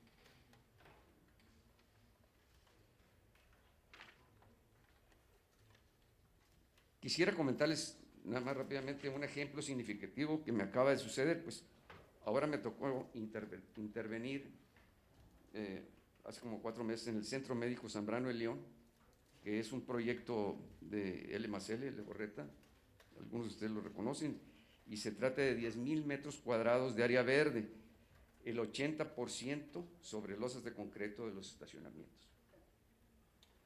No es falsa modestia, pero creo que es la primera vez que logré convencer al despacho de arquitectura en convertir esas losas calientes y forrarlas de material verde, ¿verdad? Crear el green roof, ¿verdad? Ellos tenían proyectado, pues, lo característico de Legorreta es crear líneas de materiales pétreos y otras líneas con cactus sobre las losas de concreto, que están irradiando un calor bárbaro. Pues los cactus están prohibidos ya por la Semarnat, no se pueden conseguir ni grandes, están pues puros chiquitos, ¿verdad? Lo vimos también en otro proyecto con ellos, que se vio que no podían subsistir, ni siquiera con ese calentamiento que existía en las losas. Y luego las piedra bola, pues la piedra bola en Nuevo León las usamos en los pozos barbacoyeros, ahí se pone en el fondo para que agarre calor más la barbacoa. Entonces es un calorón bárbaro, sería un calorón en esas superficies. Y también el tecnológico, pues es el que se encarga del mantenimiento del hospital y todo eso. Entonces fue meses de tratar de convencerlos de que se pudieran hacer los techos verdes. Parece que se va a hacer así. ¿Cómo puede ser la ciudad sustentable? Pues creo yo que es una utopía, ¿verdad? Todo el área de la ciudad ya no soporta más individuos, hablando ecológicamente, sin que esto se colapse. Costos cada vez mayores por los servicios de mantenimiento de la ciudad, seguridad, vigilancia, vialidad, limpieza, iluminación, abasto de agua, transporte, que aquí está malísimamente mal, por no haberse ido al transporte colectivo y nos retrasamos muchos años. El mejor proyecto de planeación que se hizo en la ciudad desde 1985 fue el Plan Director de Desarrollo Urbano del Área Metropolitana de Monterrey, ustedes se acuerdan, en 1988-2010, que el arquitecto Guillermo Cortés Melo, con trabajo de la universidad, lo sacaron. Ya es 2010, ya terminó, pero no se esperaron hasta 2010, y lo quitaron hace como 5 años, ¿verdad? Y existe otro plan. Entonces, todos los desarrolladores están tratando de cambiar los planes para poder hacer lo que ellos quieran, ¿verdad? ¿Qué es la solución? La solución es desconcentración, ¿verdad? La desconcentración de la ciudad se ha estado hablando pues desde los 60s, pero nadie quiere agarrar el toro por los cuernos. No se ve que las autoridades inclinen esos proyectos y planes de desconcentración de la ciudad. Las ciudades son fenómenos de la historia social de la humanidad. Algunas son bellas y adaptadas al medio, pero pocas son sustentables en México. En Europa existen muchas, pero yo creo que el incremento de la población también quiere decir mucho. Podremos seguir teniendo pláticas sobre la problemática de la ciudad, pero mientras sigue la ciudad creciendo anárquicamente. Nos quedan ciertos paliativos, como correctamente señala el arquitecto Oswaldo Zurita, de limpiar y recuperar toda área que sea susceptible de regenerar hacia el lado verde, benefactor. Tratar de que sea una moda por las autoridades de desarrollo urbano. Nada más.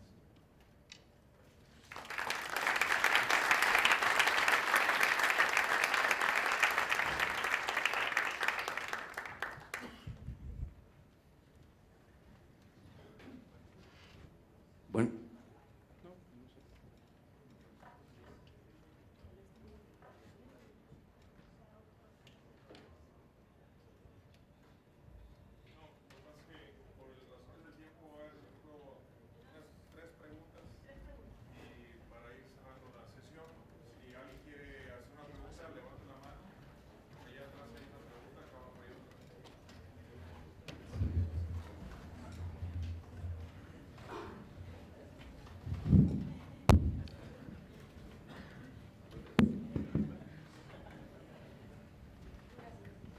Muy buenas noches. Bueno, mi pregunta a lo mejor, bueno, no va por hacer grilla ni nada por el estilo, pero me gustaría saber, en sus opiniones, si el proyecto del Gran Parque y la destrucción de lo que es la Pastora puede traer realmente algún beneficio, como lo anuncian y como tanto dicen.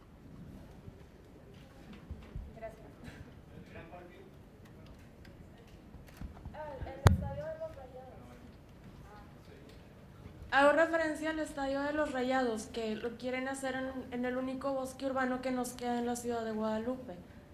Me refiero a La Pastora. ¿No funciona, Osvaldo?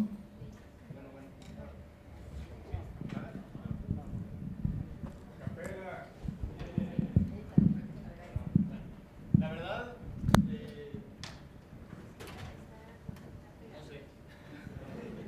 Es que la verdad no ha habido, o yo tampoco he investigado suficiente como para decir, ni siquiera conozco el terreno, entonces yo no sé si se esté tumbando o no se esté tumbando.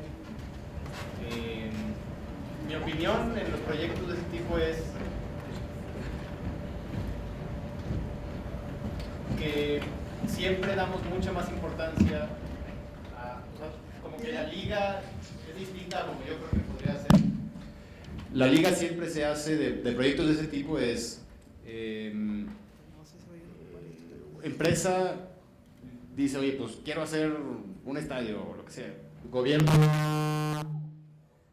apoya porque pues, es un nuevo hito ahí, pues, obviamente va a haber gente, es un nuevo, va a ser un gran parque, etc. Y los beneficiarios pues son cierta parte de la comunidad en accesos restringidos, ¿no? O sea, algunos públicos, algunos no públicos. Yo sí soy de la idea de que las áreas que ya son públicas, que así se quedaron y que afortunadamente esa es su concepción, se queden públicas 100%. Si el estadio se tiene que hacer, pues que se haga. Yo no sé si ahí el tema del impacto ambiental va a ser fuerte o no, porque no conozco el terreno, no conozco el proyecto. Pero el tema de que zonas de acceso restringido se hagan en zonas públicas, a mí sí así como que no lo entiendo. Yo creo que las áreas públicas deberían ser públicas para Juan, para Osvaldo, para Rodrigo, para todos. Me guste o no me guste el fútbol, o me guste o no me guste jugar fútbol en el río, o sea, yo no sé, yo creo que las áreas públicas por eso se llaman así, pero el impacto ambiental, que es lo que tú preguntabas, no sé. Por eso siempre el gobierno se le debe de exigir el manifiesto de impacto ambiental. Eso es lo que daría realmente la solución.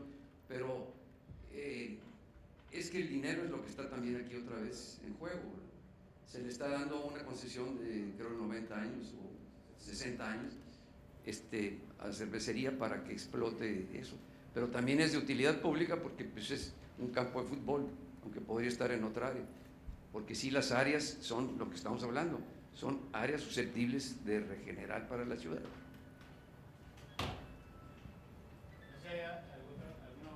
¿Alguna otra pregunta? Me gustó mucho la presentación, Osvaldo, fue bastante amena, yo creo que también ilustrando muchos puntos muy específicos. Me quedo pensando que Monterrey o su zona metropolitana, con todo y que concentra el 95% o va a concentrar el 95% de la población del estado, sigue siendo una mancha urbana con muy escasa densidad, ¿no? Y todos vemos las dimensiones de esa mancha en donde hay una densidad, yo creo que es la cuarta parte de París, doble de extensión, cosas por el estilo, y que nos dan una relación de espacio no edificado, vamos a llamarle así, porque no es ni espacio público, ni espacio abierto, ni espacio verde, ni espacio vivo, y sin embargo tenemos un déficit de áreas verdes, tenemos unos problemas de falta de vías de comunicación suficientes. Entonces, no sé, o sea, ese espacio ahí está. ¿Qué se te ocurre que pueda ser el mecanismo para que sea rentable socialmente, ¿no? Yo sé que las intervenciones en el espacio público no dejan dinero, ¿no?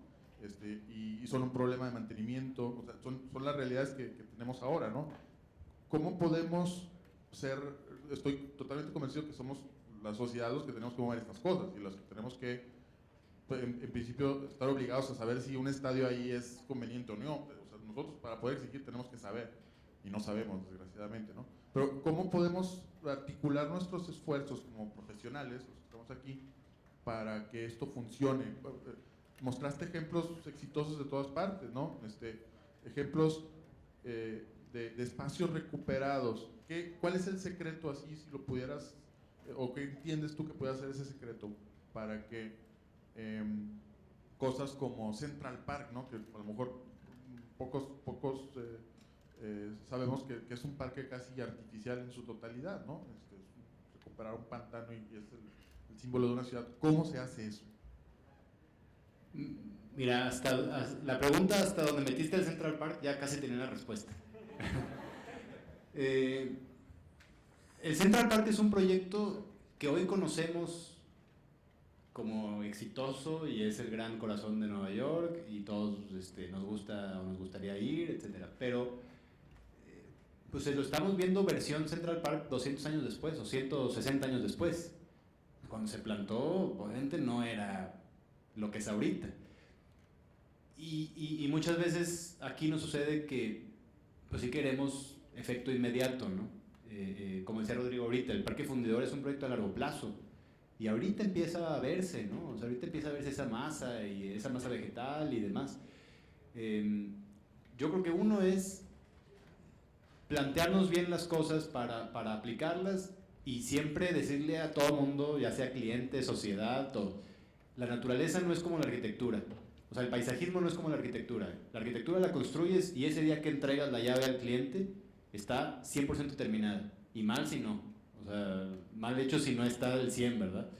La arquitectura del paisaje o el paisajismo es una cuestión de... es vivo, ¿no? Entonces se entrega en un avance y vive el desarrollo. O sea, el cliente, la sociedad y demás deben de vivir ese desarrollo e involucrarse en él. A mí me gustó mucho varios ejercicios de cuando estuve en Inglaterra. Todo proyecto que hacíamos, nos tocó hacer un parque en una zona de Wimbledon, nos tocó hacer un parque en Austria, que pues, fuimos ahí a verlo un día. Todos los proyectos que hacíamos, el primer paso era, vete a organizar un workshop, o sea, un taller con la comunidad donde vas a trabajar, y escucha, involúcralos, diles qué va a pasar, emociónalos, enamóralos de lo que vas a hacer y hazlos sentir que lo que vas a hacer es una respuesta a la demanda que existe, ¿no?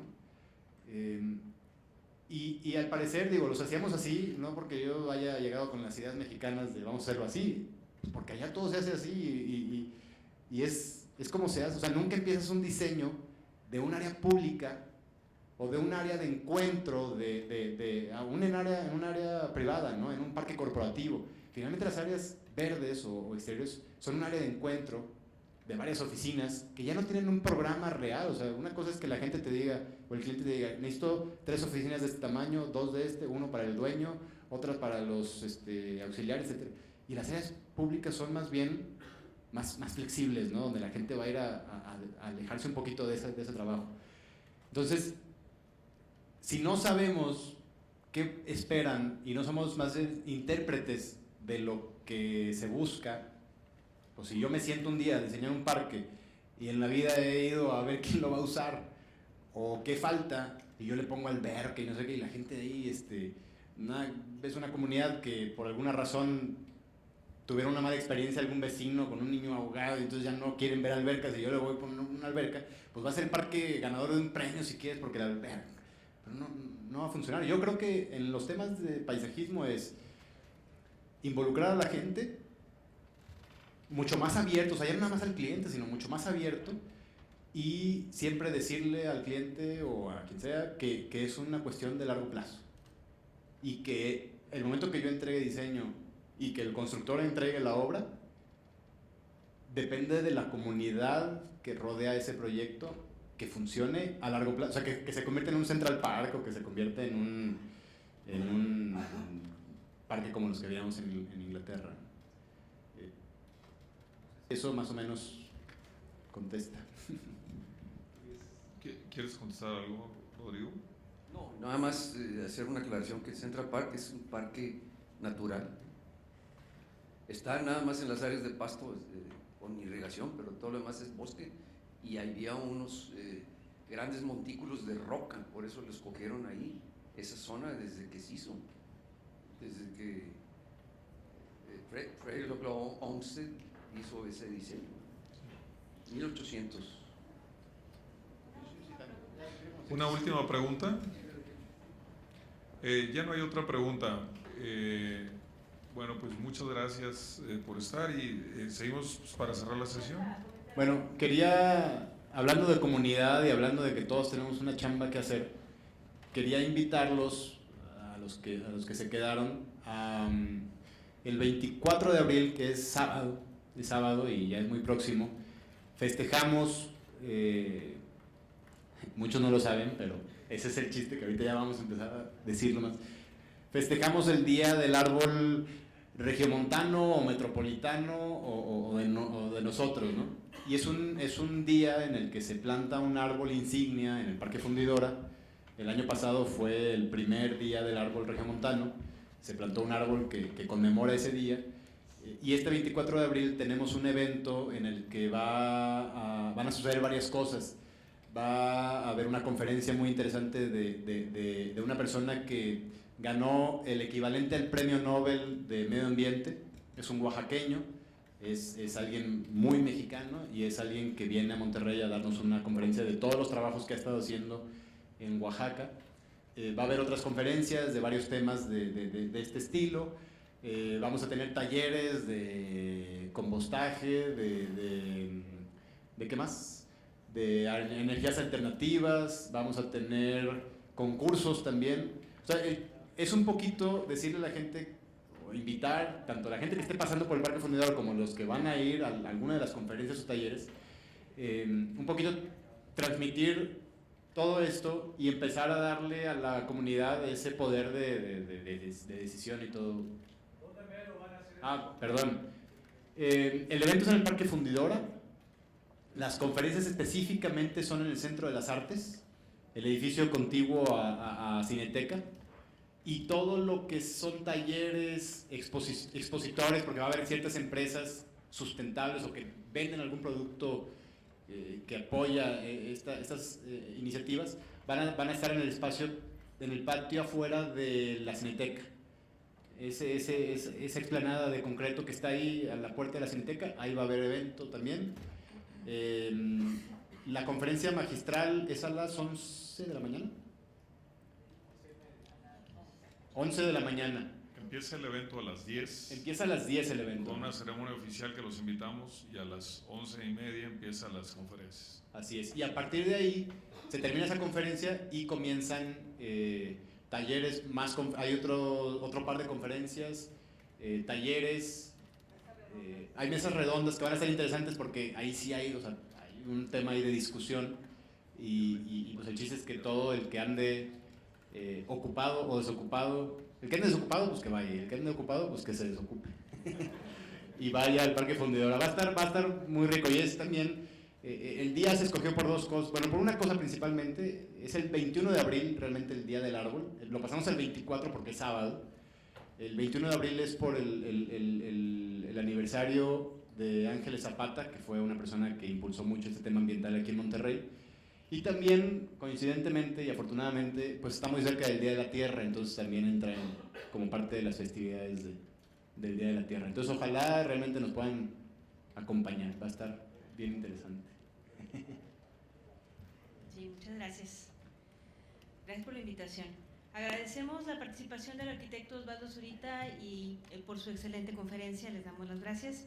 También agradecemos al arquitecto Rodrigo Velarde por sus comentarios tan acertados que nos ha dado esta noche y les hacemos la entrega de un reconocimiento a cada uno.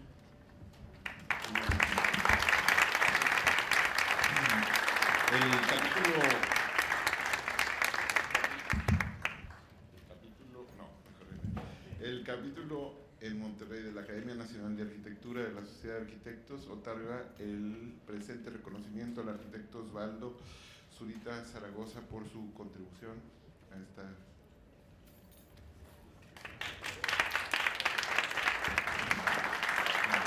Y al arquitecto Rodrigo Velarde Ortiz también por su colaboración con el capítulo Monterrey.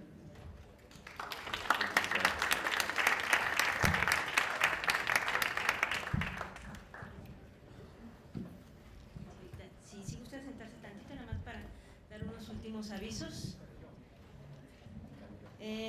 Nada más les recordamos, sobre todo a los estudiantes que están aquí presentes, que la fecha límite de entrega del premio de arquitectura joven, el proyecto de cada una de las escuelas en las que están participando, va a ser el 16 de abril. La premiación va a ser el 3 de mayo, es la próxima sesión que tendremos aquí en la academia. También queremos externar nuestro más sentido pésame a los amigos y familiares del ingeniero Eduardo Brembauer, de la empresa Precarsa, amigo de la academia, quien falleció el 1 de junio. Agradecemos asimismo a todos ustedes su participación, a nuestros amigos que como Eduardo siempre han estado presentes, ayudándonos en que sean posibles estos eventos de la academia. Los esperamos el próximo lunes 3 de mayo para hacer la sesión de premiación del Premio de Arquitectura Joven, y siendo las 9:20 de la noche damos por terminada esta sesión. Muchas gracias y buenas noches.